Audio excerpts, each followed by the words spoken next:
Nous sommes à bord de l'Opel Insignia Country Tourer. Alors qu'est-ce que c'est que la Country Tourer? Par rapport à la Sports Tourer, c'est la version baroudeuse. La Country Tourer, c'est un peu l'équivalent chez Opel de Allroad, chez Audi.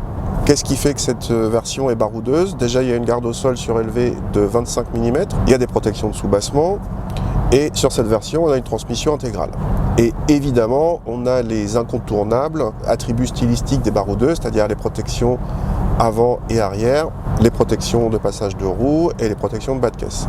La gamme Country Tourer comporte en France deux moteurs, un diesel de 170 chevaux ou celui de notre version d'essai, un diesel double turbo de 210 chevaux, donc qui est plutôt agréable au niveau souplesse, au niveau performance, c'est largement suffisant.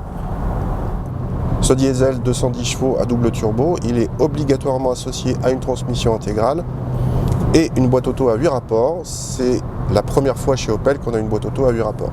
Les prestations dynamiques de l'auto, bon, on a une suspension pilotée. C'est pas une suspension pneumatique comme l'Assist Allroad qui permet de faire varier la hauteur de caisse. Là, c'est juste une suspension pilotée. Et clairement, cette Country Tourer, elle est orientée confort. Il y a un bon niveau de confort général.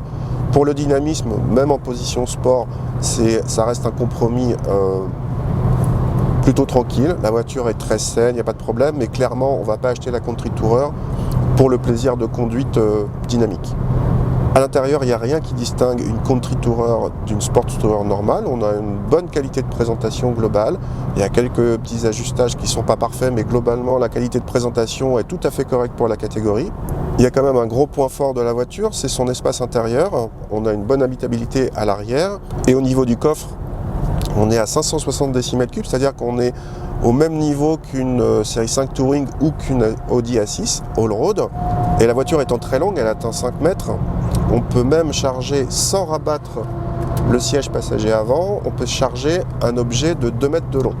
L'équipement est tout à fait correct. Il faut savoir que la Country Tourer est considérée par Opel comme une sorte de haut de gamme, donc l'équipement est assez complet et on peut avoir pas mal d'options, dont les feux Matrix LED par exemple, ou bien l'affichage tête haute sur le pare-brise, directement repris de la Corvette. Là où la voiture paraît le plus intéressante, en fait, c'est sur son rapport prestation globale, dont l'espace intérieur vraiment très généreux, type Assist Allroad.